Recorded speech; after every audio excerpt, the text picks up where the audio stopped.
जय हिंद फ्रेंड्स। मैं आदित्य स्वागत करता हूं आपका आपके अपने चैनल स्टडी विथ आदित्य में। दोस्तों, आज 30 अक्टूबर 2023 है और आज हम लोग 30 अक्टूबर 2023 के महत्वपूर्ण करंट अफेयर्स के बारे में चर्चा करेंगे।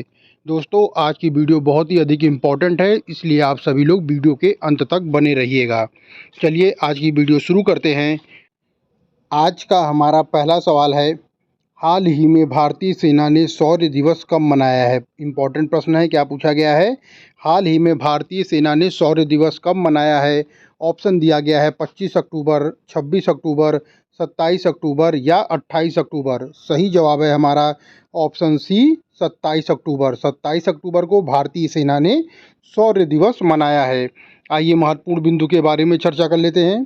सेना ने 27 अक्टूबर 1947 को जम्मू कश्मीर से पाकिस्तानी सैनिकों को खदेड़ने के लिए और सेना बलों को यहां तक पहुंचाने की 76वीं सालगिरह के मौके पर 27 अक्टूबर को शौर्य दिवस मनाया है। क्यों मनाया गया है शौर्य दिवस, इसे भी आप लोग याद रखिएगा। यहाँ पर पाकिस्तानी सेना को कश्मीर से खदेड़ दिया गया था और साथ ही साथ सेना बल यहाँ पहुँच गए थे। उसी की 76वीं सालगिरह के मौके पर 27 अक्टूबर को शौर्य दिवस मनाया गया है। आइए दूसरा महत्वपूर्ण बिंदु देखते हैं। इन बलों ने आज़ाद भारत में सेना की पहली विजय सुनिश्चित की थी। और इसमें तीसरा महत्वपूर्ण बिंदु है कि इस कार्यक्रम में, यानी कि जो अभी हुआ है 27 अक्टूबर को जो कार्यक्रम हुआ है, इस कार्यक्रम में 27 अक्टूबर 1947 को पाकिस्तानी सेना को खदेड़ने के लिए भारतीय सेना के जवानों के आगमन को भी दर्शाया गया है। यहाँ पर दिवस की बात की गई है, तो आइए दोस्तों यहाँ पर महत्वपूर्ण दिवस के बारे में भी चर्चा कर लेते हैं। 1 अक्टूबर अंतर्राष्ट्रीय वृद्धजन दिवस, विश्व शाकाहारी दिवस। 2 अक्टूबर अंतर्राष्ट्रीय अहिंसा दिवस। 3 अक्टूबर विश्व प्रकृति दिवस। 4 अक्टूबर विश्व पशु कल्याण दिवस। 5 अक्टूबर विश्व शिक्षक दिवस। 6 अक्टूबर विश्व सेरेब्रल पाल्सी दिवस। 7 अक्टूबर विश्व कपास दिवस। 8 अक्टूबर भारतीय वायुसेना दिवस। 9 अक्टूबर विश्व डाक दिवस। 10 अक्टूबर विश्व मानसिक स्वास्थ्य दिवस। 11 अक्टूबर अंतर्राष्ट्रीय बालिका दिवस। 12 अक्टूबर विश्व दृष्टि दिवस। 13 अक्टूबर अंतर्राष्ट्रीय आपदा जोखिम न्यूनीकरण दिवस। 14 अक्टूबर विश्व प्रवासी पक्षी दिवस। 16 अक्टूबर विश्व खाद्य दिवस, वर्ल्ड एनेस्थीसिया डे। 17 अक्टूबर अंतर्राष्ट्रीय गरीबी उन्मूलन दिवस। 20 अक्टूबर विश्व सांख्यिकी दिवस। 21 अक्टूबर राष्ट्रीय पुलिस स्मृति दिवस। 22 अक्टूबर इंटरनेशनल स्टटरिंग अवेयरनेस दिवस। 24 अक्टूबर संयुक्त राष्ट्र दिवस, बहुत ही इंपॉर्टेंट दिवस है। 24 अक्टूबर संयुक्त राष्ट्र दिवस। 25 अक्टूबर अंतर्राष्ट्रीय कलाकार दिवस। 27 अक्टूबर विश्व श्रव्य दृश्य विरासत दिवस। दोस्तों, सभी दिवस आपस में बहुत ही अधिक इम्पॉर्टेंट है और परीक्षा की दृष्टि से भी इम्पॉर्टेंट है और इनके परीक्षा में आने की संभावना बहुत ही अधिक है, इसलिए इन सभी दिवस को आप लोग ध्यान रखिएगा।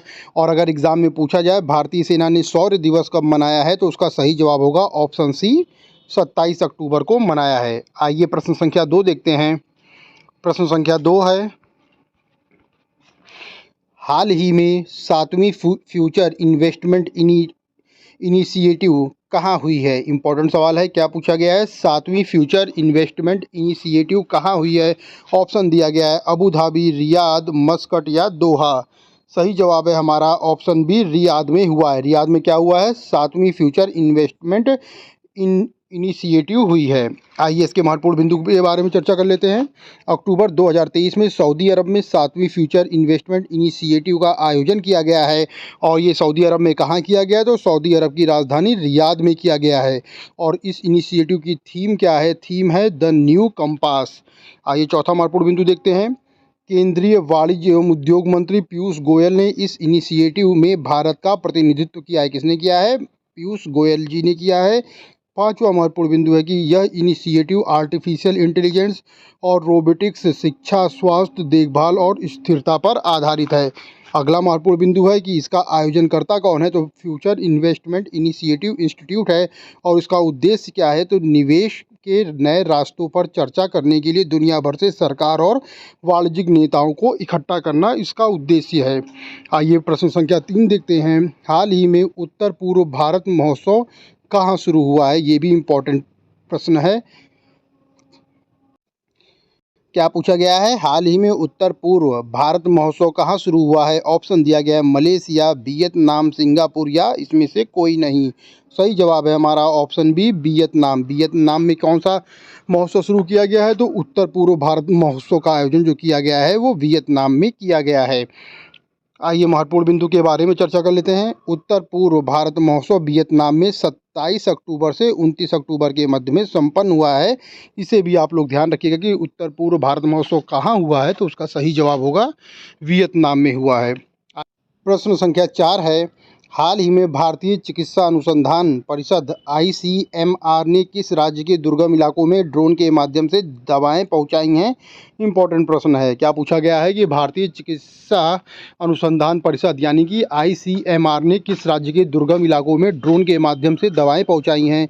ऑप्शन दिया गया है लद्दाख, जम्मू कश्मीर, हिमाचल प्रदेश या उत्तर प्रदेश। सही जवाब है हमारा ऑप्शन सी हिमाचल प्रदेश। भारतीय चिकित्सक अनुसंधान परिषद ने हिमाचल प्रदेश राज्य के दुर्गम इलाकों में ड्रोन के माध्यम से दवाएं पहुंचाई हैं। आइए इसके महत्वपूर्ण बिंदु के बारे में चर्चा कर लेते हैं। ICMR ने ट्रायल के लिए हिमाचल प्रदेश के कठिन इलाकों में ड्रोन के माध्यम से दवाएं पहुंचाई हैं और ICMR के सफल ट्रायल से शीत मरुस्थल, कहाँ पे? शीत मरुस्थल लाहौर स्पीति जिले के मरीजों तक दवाएं पहुंचाना अब आसान हो गया है।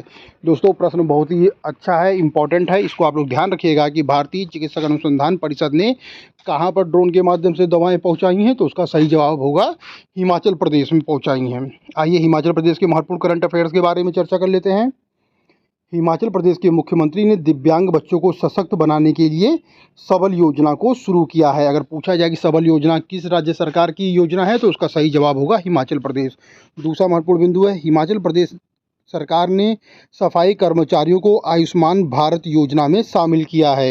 ये भी प्रश्न पूछा जा सकता है कि किस प्रदेश सरकार ने सफाई कर्मचारियों को आयुष्मान भारत योजना में शामिल किया है, तो उसका सही जवाब होगा हिमाचल प्रदेश सरकार ने।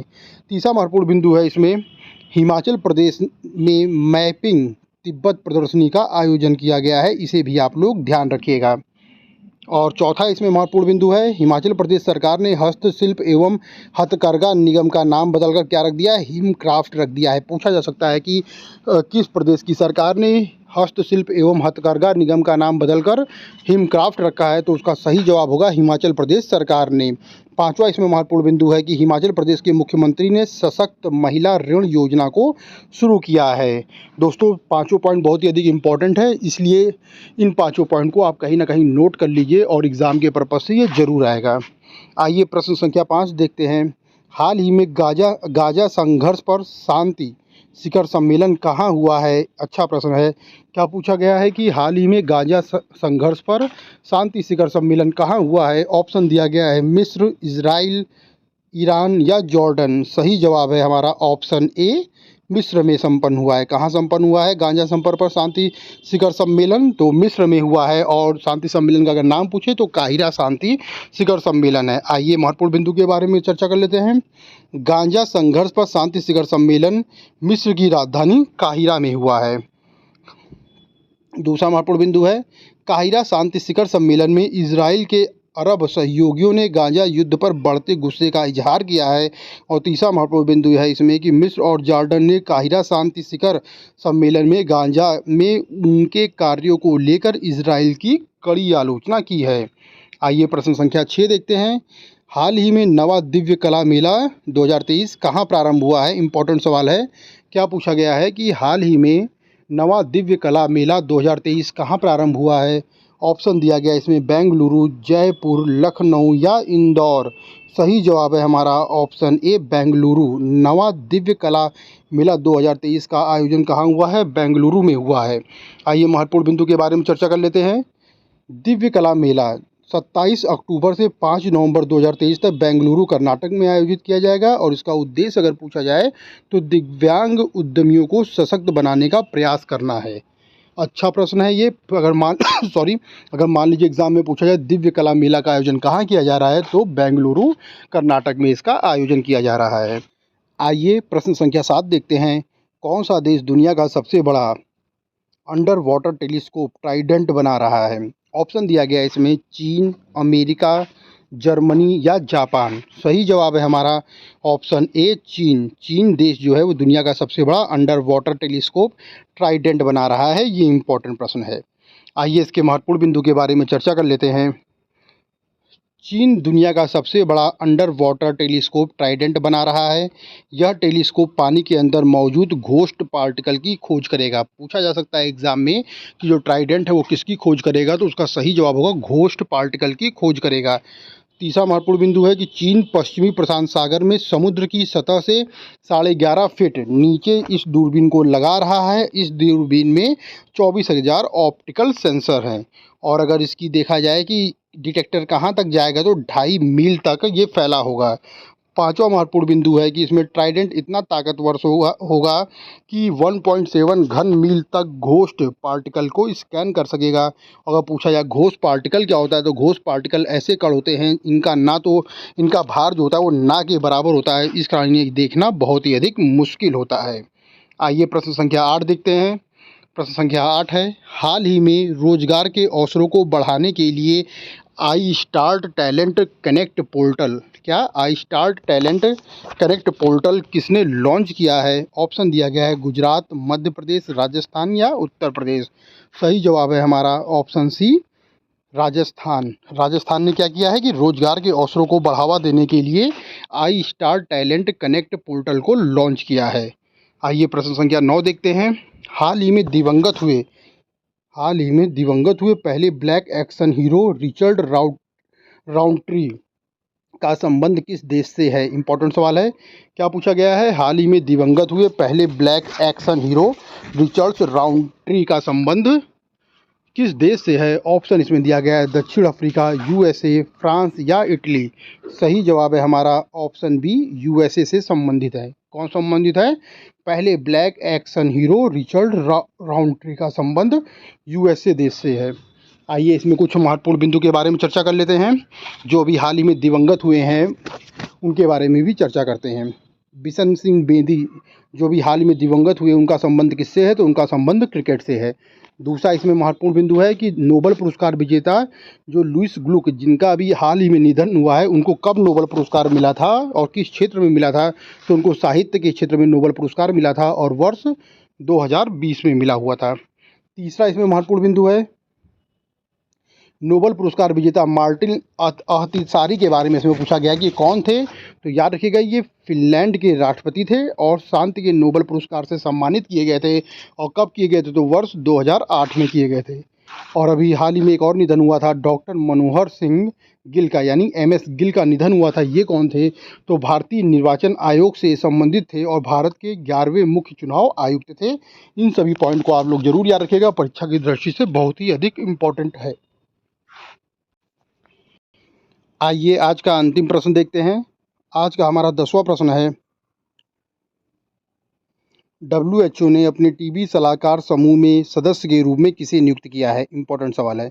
क्या पूछा गया है कि अभी हाल ही में WHO ने अपने टीबी सलाहकार समूह में सदस्य के रूप में किसे नियुक्त किया है? ऑप्शन दिया गया है चेतन भगत, संजय कुमार जैन, संजय कुलश्रेष्ठ या सारंग देव। सही जवाब है हमारा ऑप्शन डी सारंग देव। सारंग देव को WHO ने अपने टीबी सलाहकार समूह में सदस्य के रूप में नियुक्त किया है।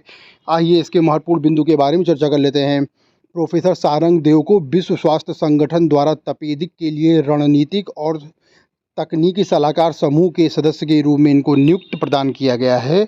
और आइए हम महत्वपूर्ण नियुक्ति के बारे में चर्चा कर लेते हैं, क्योंकि यहाँ पर इनकी नियुक्ति की चर्चा की गई है। तो आइए देखते हैं कि अभी हाल ही में किनकी नियुक्ति की गई है। ये सभी नियुक्तियाँ बहुत ही महत्वपूर्ण हैं, इसलिए इन्हें आप सभी लोग ध्यान रखिएगा।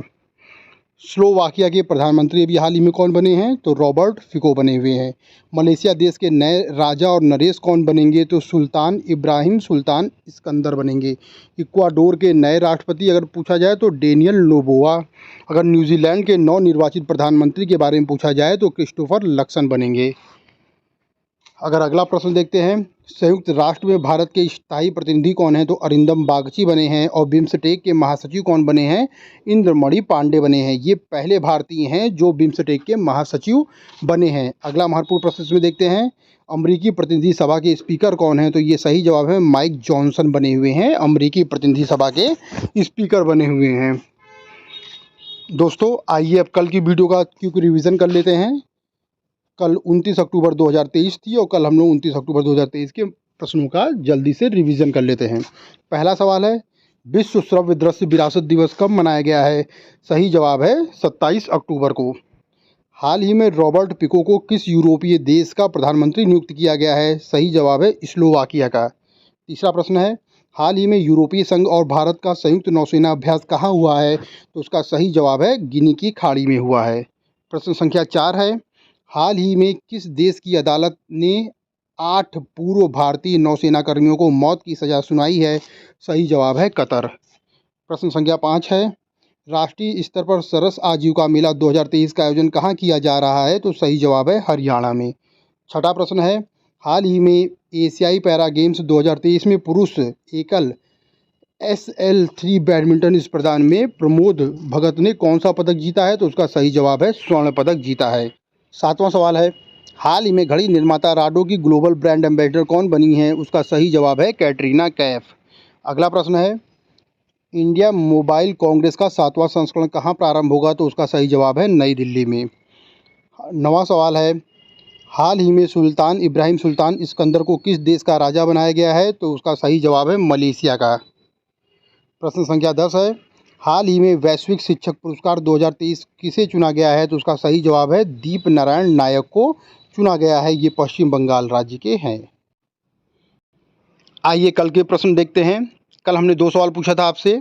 उसमें पहला सवाल है, हाल ही में अमेरिका में स्थापित डॉक्टर BR अम्बेडकर की प्रतिमा को क्या नाम दिया गया है? इंपॉर्टेंट सवाल है। क्या पूछा गया है कि हाल ही में अमेरिका में स्थापित डॉक्टर BR अम्बेडकर की प्रतिमा को क्या नाम दिया गया है? ऑप्शन दिया गया है statue of equality, statue of unity, statue of free speech या स्टैचू ऑफ अनटचेबिलिटी। सही जवाब है हमारा option A, statue of equality का नाम दिया गया है। अमेरिका में डॉक्टर BR अम्बेडकर की जो प्रतिमा स्थापित की गई है उसको क्या नाम दिया गया है? ऑप्शन ए सही है, स्टैचू ऑफ इक्वेलिटी का नाम दिया गया है। दूसरा प्रश्न है कल का, ब्लॉक स्तर पर प्रदूषण मापने के लिए सेंसर लगाने वाला देश का पहला राज्य कौन सा बना है? ऑप्शन दिया गया है उत्तर प्रदेश, पश्चिम बंगाल, बिहार या पंजाब। सही जवाब है हमारा ऑप्शन सी, बिहार राज्य। प्रश्न में क्या पूछा गया है कि ब्लॉक स्तर पर प्रदूषण मापने के लिए सेंसर लगाने वाला देश का पहला राज्य कौन बना है? सही जवाब है बिहार। दोस्तों आज के 2 सवाल हैं, अगर इनका उत्तर आपको पता है तो उत्तर को कमेंट बॉक्स में ज़रूर लिखिएगा। पहला प्रश्न है आज का, हाल ही में केंद्रीय मंत्री पुरुषोत्तम रूपाला ने कहाँ सागर परिक्रमा के 10वें चरण की शुरुआत की है? ऑप्शन दिया गया है मुंबई, कोच्चि, चेन्नई या गुजरात। दूसरा प्रश्न है आज का, हाल ही में भारतीय नौसेना ने पूर्वी तट पर कौन सा तटीय सुरक्षा अभ्यास किया है? इंपॉर्टेंट सवाल है। क्या पूछा गया है? हाल ही में भारतीय नौसेना ने पूर्वी तट पर कौन सा तटीय सुरक्षा अभ्यास किया है? ऑप्शन दिया गया है सजग अभ्यास, वरुण अभ्यास, सागर कवच अभ्यास या त्रिशूल अभ्यास। दोस्तों अगर इनका उत्तर आपको पता है तो उत्तर को कमेंट बॉक्स में ज़रूर लिखिएगा।